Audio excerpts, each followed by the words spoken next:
of my earliest memories of gaming is playing Crash Bandicoot: The Wrath of Cortex on the original Xbox.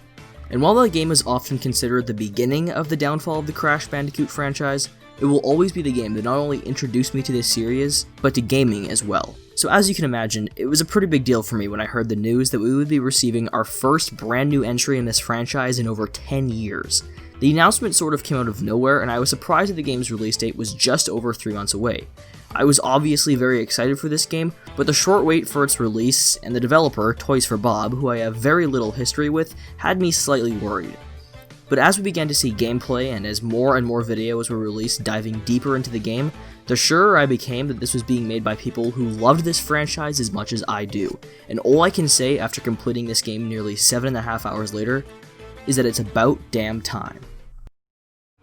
Crash 4 starts clean with a new continuity by wiping out all of the sequels after Crash warped from existence, and picks up with its own fresh story where evil villains Dr. Neocortex and Entropy escape from a prison dimension and cause a rift in the universe, resulting in multiple alternate dimensions to come crashing together. Crash, along with his sister Coco and other allies such as 4 mystical masks as well as Tana and even previous enemy Dingodile, must team up to put an end to this mayhem. Similar to many other family-friendly game franchises, the Crash Bandicoot series has never been known for its story. They usually deal with Cortex trying to put an end to Crash, and along the way there will be some newly discovered plot device that will either help Crash or be used against him. In Crash 4, we gain the help of 4-dimensional masks, all with different abilities, which I will discuss in the gameplay section. While the premise of the game is quite simple, I do think the plot point of multiple dimensions allows for Crash 4 to have the widest selection of locations in the franchise. I also really enjoyed some of the extra missions, which tied into the campaign where we can play as some fan-favorite characters who all had different playstyles. It was especially cool replaying levels from Dr. Cortex's perspective, where we get to cause mayhem that affected Crash in the main campaign. I don't really have any major issues with the story, as I found it to be very serviceable. I do wish that there was maybe some more cutscenes so that we could flesh out some of the characters a bit more, as I felt like from a story standpoint, some of them felt a bit underused. This also ties into the comedy of the game, which I found to be cute and all, but ultimately lacking due to the shortage of cutscenes. Again, this isn't going to be an issue for the vast majority of players, considering it's not exactly a staple of the franchise, but it's just something I wouldn't have minded a little bit more of. All in all, this is a simple story, but the premise of the dimensional rifts allows for some great variety and creative missions, and I really liked the inclusion of other characters.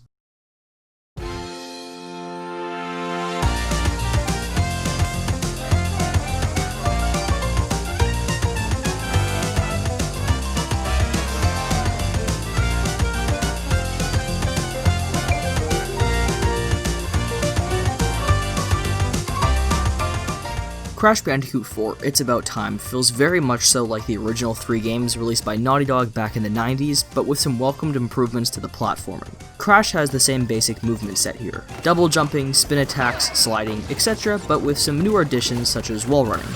All of these feel well used across the game's various levels.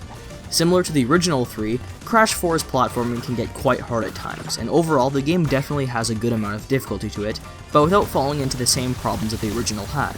In those games, the platforming could be very frustrating at times, requiring you to land precisely on platforms. If you were 2 inches off, you would plummet to your death, something that could get incredibly frustrating at times. This was an issue I found to be pretty much non-existent in Crash 4. Most of the difficulty here comes from timing and the usage of the 4-dimensional masks. That being said, you can change at any point between retro and modern mode. Modern mode no longer uses any lives and will always restart you from the nearest checkpoint, tallying your deaths in the upper right screen.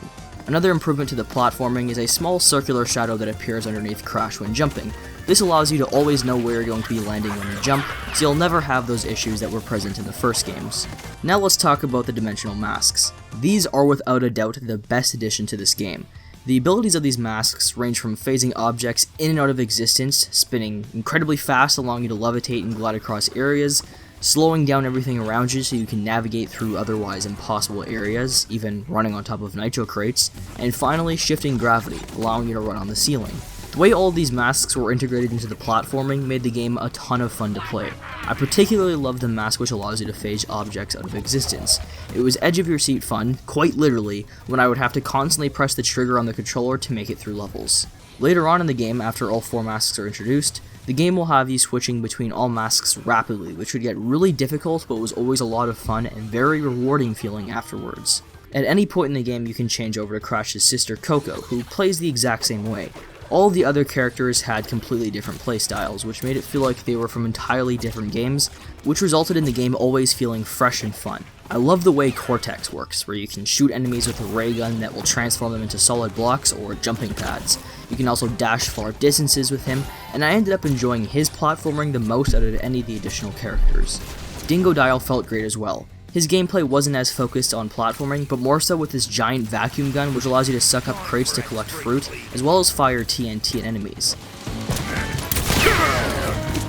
And then there's Tana, who is the most agile out of the bunch and uses a grapple hook which allows her to hit crates from afar and pull herself across levels. I love the variety of playstyles featured with each characters, and I would easily play spin-offs featuring them if Toys for Bob ever decided to do so. The only issue I had here was that it was sometimes hard to aim with the characters who used more long-range type weapons. At times, I would shoot in the completely wrong direction and really just had to guesstimate with the way your character was facing. All in all, Crash 4 feels like the original Crash games, but with the proper improvements to the platforming, the very welcome additions of the new masks, a co-op mode where you and friends can take turns collecting crates after you die, and some of my favorite bosses in the series.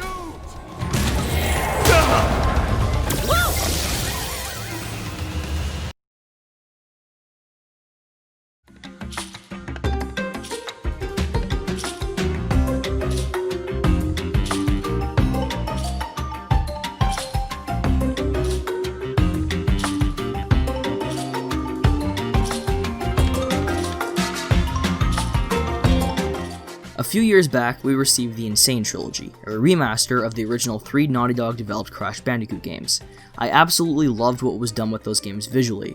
When Crash 4 was first shown, I wasn't in love with the visual style, and to be completely honest, I preferred the style in the remasters. This game looked more cartoonish to me, and certain aspects such as the fur on Crash looked far less detailed, but after finishing the game, my mind has definitely been changed, as I really like this game's look. As I mentioned earlier, this game has a great variety of locations.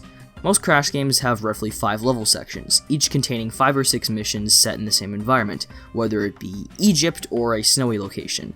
The problem for me with the early Crash games is a lot of these levels felt pretty identical. All levels in Egypt looked the same, and Crash 1, for example, had a ton of temple levels that all used the same assets. Crash 4 never ran into this issue for me. You can visit the classic Crash location of Insanity Island with its luscious jungles and temples, a Mad Max-esque hazardous wasteland run by Engine, a pirate-infested wharf filled with ships and castles, a Japan-like location with beautiful pink trees and purple skies, a southern New Orleans-esque area filled with swamps and jazzy musical scores, a snowy land filled with zombie pirates,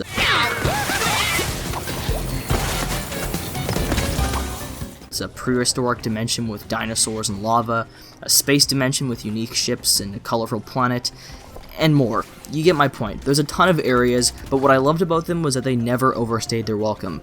Each level in these sections felt different from the last, and because of this, I never wanted to put the controller down. The game is truly beautiful with its cartoonish art style and eye-popping colors. When levels are completed, you can replay them in inverted mode, where colors are changed and everything feels different. You can even play levels where you'll have to spin to paint to annul the colors, or flashback tapes where levels are played with washed out colors and a higher frame rate, and many more. All of these modes and visual styles add a ton of replay value to the game, so even after finishing the story for the first time, you'll have tons of reasons to go back and play again. In the game, you can unlock multiple skins for Crash and his sister Coco.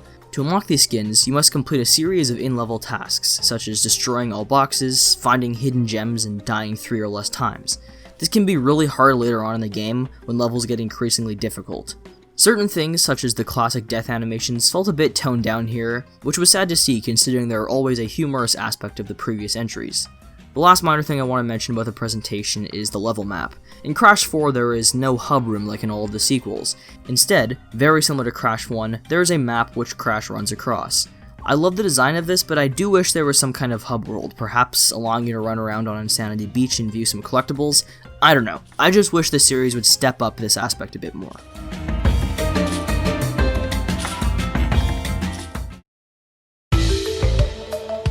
Overall, Crash Bandicoot 4 It's About Time is exactly what I've wanted for years.